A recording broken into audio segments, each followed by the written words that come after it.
So hello guys, अगर आप भी बिहार से हैं तो इस वीडियो को शुरू से अंत तक जरूर देखिएगा। दोस्तों, आप लोगों को बता दें कि बिहार जिला बालिका गृह भर्ती 2023 सरकारी नौकरी आ गया है।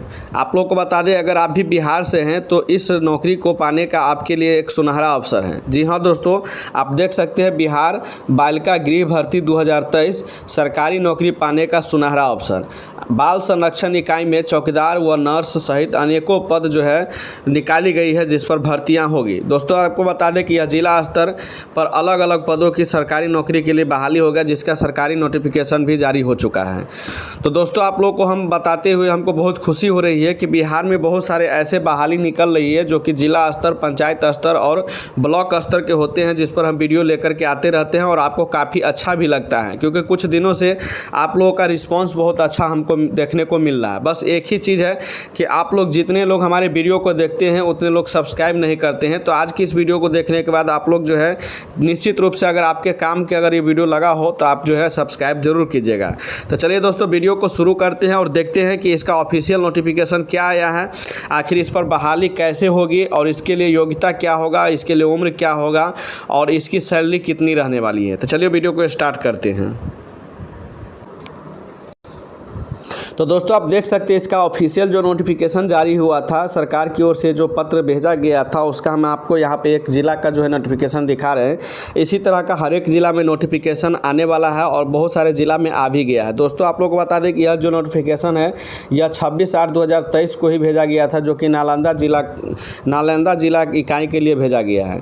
दोस्तों, आपको बता दें कि यह जो पेज है, इसके जो लेटर की जो पेज है आप देख सकते हैं, इस पर 3 से 4 पेजों का यह लेटर है। आप इसमें जो है पूरा प्रक्रिया हम आप लोगों को बता देते हैं कि कहाँ किस विभाग में यह नौकरी होने वाली है और किस प्रकार से आपको इसके लिए जो है अप्लाई करना होगा। ठीक है, ऑफलाइन होगा या ऑनलाइन होगा, सारे प्रोसेस हम बताएंगे। वीडियो पर आप लोग बने रहिएगा। साथ ही अभी आप लोगों को बताएंगे कि इसका फॉर्म कहाँ मिलेगा और उसमें क्या क्या भरना होगा, सारा चीज़ हम आप लोग को बता देंगे। इसलिए वीडियो को मिस मत कीजिएगा, शुरू से अंत तक देखिएगा। ठीक है, सबसे पहले यहाँ पर देख लेते हैं। तो यह नालंदा समाहरणालय बिहार शरीफ जिला बाल संरक्षण इकाई के लिए नोटिफिकेशन जारी किया गया है। आप जिस भी जिला का हो बिहार का कमेंट करके बताइएगा आपके ज़िला में ऐसा नोटिफिकेशन आया है कि नहीं आया है। जिस भी जिला का आएगा उस जिला का यहाँ पर नाम रहेगा और उसका समाहरणालय इस तरह से जो है सारा चीज़ लिखा रहेगा। ठीक है, यहाँ पर देख सकते हैं दोस्तों, यहाँ पर जो है संचिका संख्या यानी पत्रांक संख्या 647 और दिनांक लिखा हुआ है। प्रेषक के रूप में जो है सहायक निदेशक जिला बाल संरक्षण इकाई नालंदा के द्वारा जो है यह जारी किया गया है। यहाँ पर लिखा गया है सेवा में IT प्रबंधन नालंदा। ठीक है, विषय में यहाँ पर आप पढ़ सकते हैं विषय में क्या लिखा हुआ है, तो विषय में पढ़ सकते हैं विज्ञापन संख्या 0423 को जिला स्तरीय वेबसाइट पर अपलोड करने के संबंध में, यानी इसको जिला वेबसाइट पर अपलोड करने के लिए लेटर जो जारी किया गया था, इसमें लिखा गया महाशय उपर्युक्त विषय कहना है कि विशिष्ट दत्तक ग्रहण संस्थान नालंदा में कार्मिकों के नियोजन हेतु विज्ञापन इस सत्र के साथ संलग्न कर भेजा जा रहा है। ठीक है, विज्ञापन जो है इसमें जो है साथ में इस लेटर के साथ लगाया गया है, वह नीचे आप लोग को हम दिखाएंगे उसमें क्या है। अतः अनुरोध है कि विज्ञापन को जिला स्तरीय वेबसाइट पर संलग्न यथोक्त जो है इसको अपलोड कर दे। विश्वासभाजन में यहाँ सहायक निदेशक जिला बाल संरक्षण इकाई नालंदा लिखा हुआ है। यानी कि कहने का मतलब आप अपने अपने ज़िला के वेबसाइट पर जा सकते हैं और वहाँ पर इस लेटर को डाउनलोड कर सकते हैं। जिला का वेबसाइट आपको कैसे सर्च करना है तो उसके लिए आपको हम बता देते हैं। जैसे कि यहाँ पर देख सकते हैं जिला का वेबसाइट लिखा हुआ है। चलिए थोड़ा सा जूम करके दिखा देते हैं। देखिए यहाँ पर जिला का जैसे नालंदा का है तो यहाँ पर क्या लिखा हुआ है, HTTP उसका डबल बिंदु के बाद जो है // दिया हुआ है nalanda.nic.in लिखना है। इसी तरह से आपका जो भी ज़िला होगा उस तरह से आपको लिखना है। अगर किसी का सीतामढ़ी है तो HTTP लेकर के उसका फुल स्टॉप डबल वाला दे करके // दे देना है और जहां नालंदा लिखा हुआ है वहां पर आपको जैसे सीतामढ़ी है तो सीतामढ़ी लिख दीजिए, दरभंगा है दरभंगा लिखे, मधुबनी है मधुबनी लिखे, कैमूर है कैमूर लिखे। जो भी ज़िला होगा उस ज़िला का नाम, उसके बाद डॉट दे करके nic.in लगा करके सर्च करना है। आपको ज़िला का वेबसाइट ओपन हो जाएगा। वहाँ पर जाने के बाद जो है यह नोटिफिकेशन आप डाउनलोड कर सकते हैं। ठीक है दोस्तों, यहाँ पर जो विज्ञापन जारी किया गया है उसमें हम देख लेते हैं। तो यहाँ पर क्या लिखा हुआ है, नालंदा समाहरणालय बिहार शरीफ, जिला बाल संरक्षण इकाई। उसके बाद यहाँ विशिष्ट में यहाँ पर पढ़ सकते हैं, लिखा हुआ है कि विशिष्ट दत्तक संस्थान नालंदा में संविदा के आधार पर अस्थायी नियोजन हेतु विज्ञापन। दोस्तों आपको बता दें कि यह जो बहाली होने वाली है संविदा के आधार पर होने वाली है और अस्थायी का मतलब यह नौकरी कुछ ही साल या कुछ ही महीनों के लिए रहता है। और उसके बाद जो है अगर काम अच्छा से करते हैं और सरकार को इसकी ज़रूरत पड़ती है, जब तक ज़रूरत पड़ेगा 10 साल 20 साल आपको रखेगा। जब यह काम ख़त्म हो जाएगा और इसकी ज़रूरत नहीं रहेगा तो आपको हटा करके किसी दूसरे को बहाली में रखा जा सकता है। इसी को हम संविदा के आधार पर अस्थायी नियोजन कहते हैं, ठीक है। और संविदा पर नौकरी उसी को होती है जो पहले से किसी नौकरी में यानी सरकारी कर्मचारी रह चुके हो, किसी भी चीज़ में सेवा दे रहे थे और उसका ट्रांसफ़र हो गया है या उसका जो है सेवा मुक्त हो करके घर पर बैठे हुए हैं, तो वह संविदा के आधार पर इस प्रकार के नौकरी के लिए आवेदन कर सकते हैं, ठीक है। यहाँ पर देख सकते हैं इसमें लिखा हुआ है कि निदेशक समाज कल्याण सह उपाध्यक्ष राज्य बाल संरक्षण समिति बिहार, पटना के पत्रांक 59। और उसके बाद जो है दिनांक भी यहाँ पर जो है लिखा हुआ है, ठीक है। दिनांक 5/4/2022 को यह लेटर जो है इसके बारे में जारी किया गया, तो वह लिखा हुआ है। वहाँ पर लिखा हुआ है आलोक में समाज कल्याण विभाग बिहार सरकार के अंतर्गत जिला बाल संरक्षण इकाई नालंदा द्वारा विशिष्ट दत्तक ग्रहण संस्थान का संचालन किया जाना है, जिसके लिए विभिन्न रिक्त पदों पर संविदा के आधार पर जो है अस्थायी नियोजन हेतु पैनल निर्माण के लिए भारतीय नागरिकों से विहित प्रपत्र में आवेदन पत्र पूर्व में विज्ञापन दत्तक ग्रहण संस्थान नालंदा में विभिन्न रिक्त पदों पर संविदा के आधार पर अस्थायी नियोजन हेतु पैनल निर्माण के लिए भारतीय नागरिकों से पुनः आवेदन पत्र आमंत्रित किए जाते हैं, जिसकी विवरणी निम्न प्रकार है। यानी कि जो है इस पर जो आवेदन मांगा गया है उसका पूरा विवरण इसमें दिया हुआ है। अब इसमें क्या दिया हुआ है, किससे जो है आवेदन मांगा गया है, किस प्रकार आवेदन करना है, वह पूरा चीज़ हम डिटेल्स में आप लोग को समझा देते हैं, ठीक है। सबसे पहले तो ये आप लोगों को समझ में आ गया कि ये संविदा कर्मी जो होंगे उसी के लिए निकाली गई है और यह एक प्रकार का अस्थायी नियोजन है, ठीक है ना। अब इसके लिए जो आवेदन जो मांगा गया है, आवेदन आमंत्रित जो किए गए हैं उसके लिए कुछ क्राइटेरिया है, उसको हम यहाँ पर पढ़ लेते हैं और देख लेते हैं कि किसके लिए क्या क्या चीज़ इसमें दिया हुआ है। सबसे पहले यहाँ पर देख सकते हैं जो पहला पद का जो चर्चा किया गया है, इसमें जो है वह जो है मैनेजर यानी कोऑर्डिनेटर के पद है जो कि अनारक्षित पद है। और दूसरा जो पद है वह सामाजिक कार्यकर्ता सह अर्ली चाइल्डहुड एडुकेटर, केवल महिला हेतु यह है, इसमें सिर्फ महिला ही अप्लाई कर सकते हैं। उसके तीसरा जो है नर्स है जो केवल महिला के लिए है। उसके 4 नंबर में है चिकित्सा अंशकालिक अनारक्षित है ये भी। उसके बाद आया है, उसके बाद केवल महिला हेतु ये भी जो है आया का जो है नौकरी जो है निकाली गई है। उसके बाद चौकीदार है जो केवल महिला के लिए, ठीक है। यानी ज़्यादातर जो इसमें बहाली जो निकाली गई है वो इस महिला के लिए ही है, इसमें महिला ही अप्लाई करेंगे तो उसके लिए बेहतर रहेगा, ठीक है। पदों की संख्या की बात करें तो दोस्तों नालंदा जिला का है, इसमें पदों की संख्या 1 दिया हुआ है। और यहाँ पर जो है सामाजिक कार्यकर्ता के पदों की संख्या भी 1 है, नर्स के लिए भी 1 है, उसके बाद चिकित्सा अंशकालिक के लिए भी 1 है, आया के लिए 6 पद है और चौकीदार के लिए जो है 1 पद है, ठीक है। दोस्तों सबकी जो है हम मानदेय की बात करें कि इसको कितना रुपया मिलेगा, तो यहाँ पर सैलरी की बात करते हैं तो मैनेजर को 23,170 रुपया, उसका सामाजिक जो कार्यकर्ता होंगे सह अर्ली के चाइल्डहुड के लिए जो है 18,536 रुपया सैलरी रखा गया है। नर्स का 11,916 रुपया सैलरी रखा गया है। चिकित्सक के लिए 9,930 रुपया रखा गया है। आया के लिए 7,944 रुपया और जो चौकीदार के पद के लिए आवेदन करेंगे उसके लिए 7,944 रुपया रखा गया है, ठीक है। दोस्तों उम्र की बात करें तो सबका उम्र अलग अलग है। जैसे मैनेजर और कोऑर्डिनेटर के अनारक्षित पद जो है वह 25 से 45 वर्ष के लोग इसके लिए अप्लाई कर सकते हैं। सामाजिक कार्यकर्ता के लिए जो है 22 से 45 वर्ष के लोग अप्लाई कर सकते हैं। नर्स के लिए 45 वर्ष तक के नर्स जो है वो अप्लाई कर सकते हैं। चिकित्सक के लिए कोई उम्र यहाँ पर नहीं दिया गया है, सिर्फ यहाँ पर जो है डैश छोड़ दिया है। आया के लिए 20 से 45 वर्ष का उम्र दिया गया है। चौकीदार के लिए 20 से 45 वर्ष का उम्र दिया गया है, ठीक है। बात करें दोस्तों इसके शैक्षणिक योग्यता के लिए क्या इसकी पढ़ाई होनी चाहिए यानी इसका एजुकेशन क्या होना चाहिए, तो यहाँ पर दिया हुआ है कि जो पहला जो वैकेंसी जो निकाला गया है जो मैनेजर मैनेजर के पद पर। उसके लिए यहाँ पर देख सकते हैं समाज कार्यकर्ता, समाजशास्त्र, मनोविज्ञान, विधि एवं अन्य किसी भी सामाजिक विज्ञान विषय में स्नातक होना चाहिए। अगर वो नहीं है तो उसके जगह पर स्नातक के साथ किसी भी मान्यता प्राप्त विश्वविद्यालय या प्रतिष्ठित संस्थान से बाल संरक्षण, काउंसलिंग, बाल विकास में डिप्लोमा या सर्टिफिकेट होना चाहिए, यानी बाल विकास के संबंधित पढ़ाई लिखाई का डिप्लोमा सर्टिफिकेट होना चाहिए।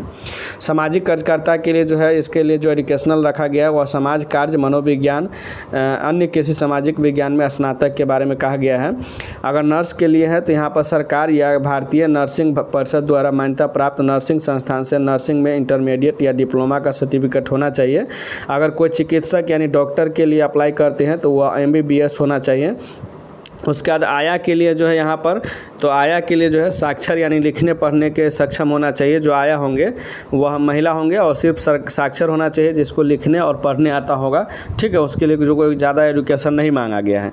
चौकीदार के लिए जो है यहाँ पर साक्षर और पढ़ने लिखने में सक्षम हो, उसके लिए जो है मांगा गया है। दोस्तों अनुभव की बात करें तो यहाँ पर अनुभव के जो है मैनेजर के लिए जो है यहाँ पर अनुभव के बारे में बात करते हैं तो बच्चों के विकास कार्य में कम से कम 2 वर्ष का अनुभव होना चाहिए। प्री स्कूल बाल देखरेख संस्थान में कार्य अनुभव को अधिमानता होना चाहिए। MS ऑफिस पर कार्य करने की भी क्षमता होनी चाहिए, कंप्यूटर भी थोड़ी मोड़ी नॉलेज होनी चाहिए। उसके बाद दूसरा जो है सामाजिक कार्यकर्ता के रूप में तो ये सब विषम परिस्थितियों में रहने वाले बच्चों के साथ कार्य करने का कम से कम 1 वर्ष का अनुभव किशोर न्याय प्रणाली में कार्य करने वाले को प्राथमिकता दी जाएगी।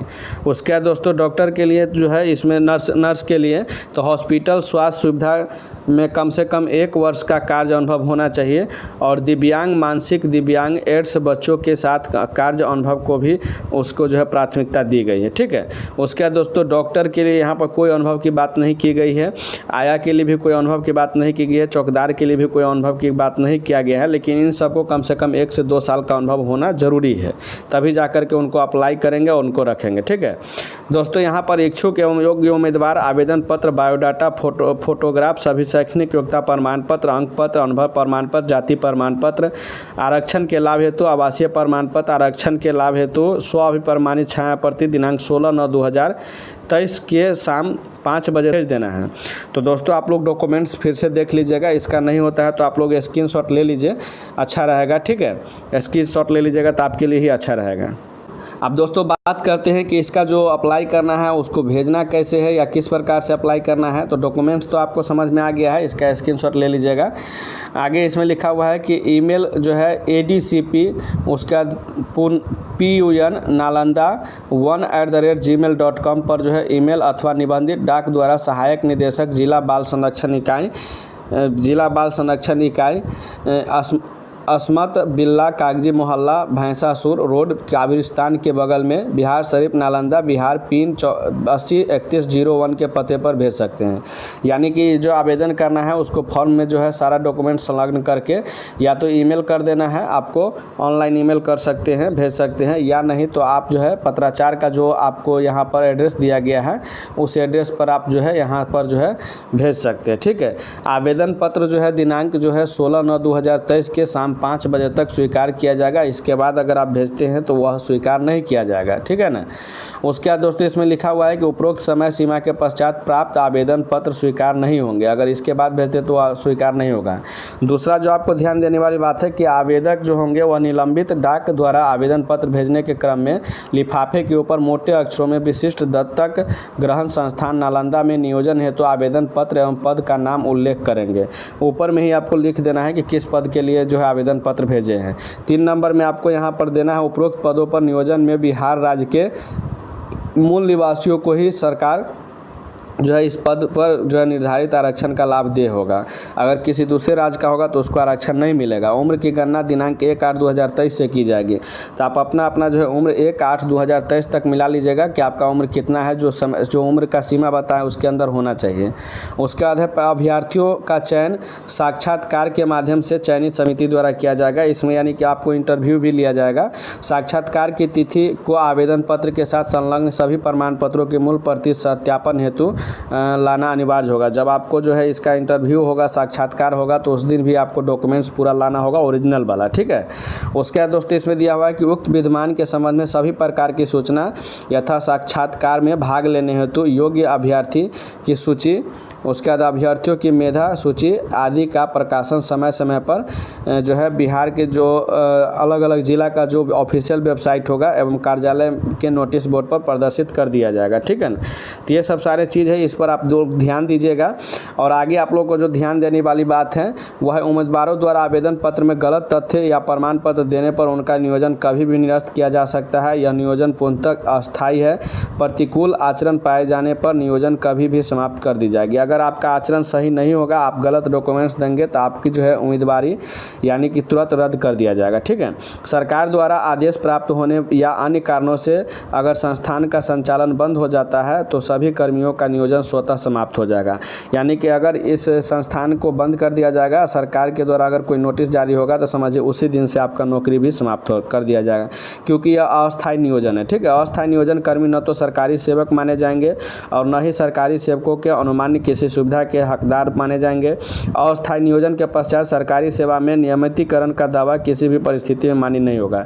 यानी कि पहले आप लोगों को बता दे रहा है कि अस्थायी है, तो अस्थायी अगर आप है तो आपको कभी भी नियोजित कर्मी जैसा जो है इसमें कोई लाभ नहीं दिया जाएगा। आप इसके लिए कभी भी धरना प्रदर्शन या कोई गैर कानूनी काम नहीं कर सकते, ठीक है। अगर करते भी है तो उस परिस्थिति में भी आपका जो है मांग कभी भी मान्य नहीं होगा।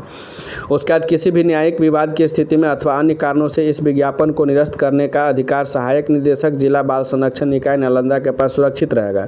अगर कोई भी दिक्कत होती है इससे संबंधित तो कभी भी जो है जिला स्तर पर जो निदेशक है उनको जो है यह अधिकार है बाल संरक्षण इकाई के निदेशक को कि इस नौकरी को तुरंत जो है अस्थायी तौर पर जो है इसको निरस्त कर दिया जाएगा, ठीक है। बाकी अलग अलग ज़िला का इसी प्रकार का नोटिस आएगा।